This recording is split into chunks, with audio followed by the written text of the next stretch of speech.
When you are working with matrix in MATLAB, there are several requirements that you need to fulfill.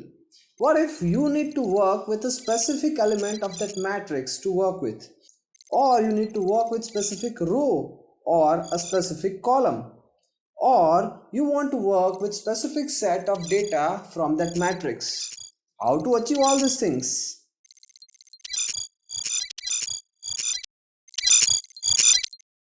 This is MATLAB dashboard, and now we'll work with the element extraction from the matrix. This is the script of our previous video where we have did standard matrix multiplication and element wise matrix multiplication, and that is really important when you are working with matrix in MATLAB. So if you are interested in learning that thing, then after this video you definitely go and watch that video. That would help you a lot.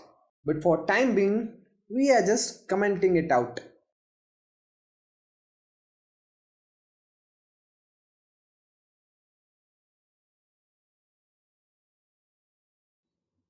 Okay, so this is our matrix A, and now we'll run it.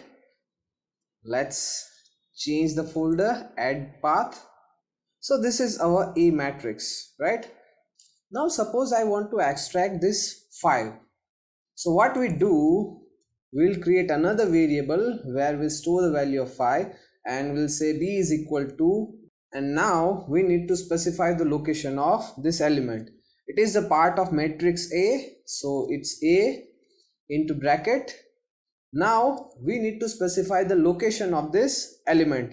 It is in second row and second column, so we'll write 2 comma 2 row and column, and that's it. Now let's run it again. Now you can see that 5 is extracted from the B. The same way, what if you want to extract entire row? For example, we want to extract this third row, right? So again we'll create another variable. That row is the part of matrix A, so A into bracket, which row we want to extract? Row number 3. So it's third row, comma, which column?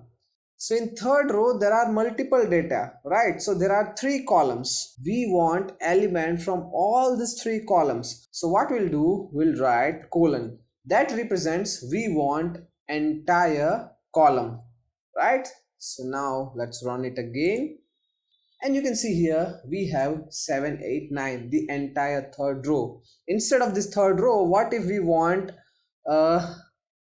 a second column, entire second column, 2, 5 and 8. So here we'll make another variable, A into bracket. Now we want elements from all the rows, right? So we want all the rows and column number 2. So to represent all the rows, we'll use colon and comma second column. Now let's run. So here we have entire second row. Now what we are going to do, we want to extract a specific set of data from this. For example, we want to extract 4, 5, 7, 8. So we'll make another variable, e is equal to, and the data set is the part of A. So now our data set is 4, 5, 7, 8. So it's starting from column number 2 up to column number 3. So what we'll write, 2 jam 3, comma, and in columns it going from column number 1 to column number 3. So 1 jam column number 2, sorry, it's not 3, it's column 2. Break it over, and now for example we don't want to see these datas, so let's hide all of them and run. So there we go. Here we have 4, 5, 7, 8. So this is how you can extract a specific set of data from entire matrix. And now it's time for the Excel sheet.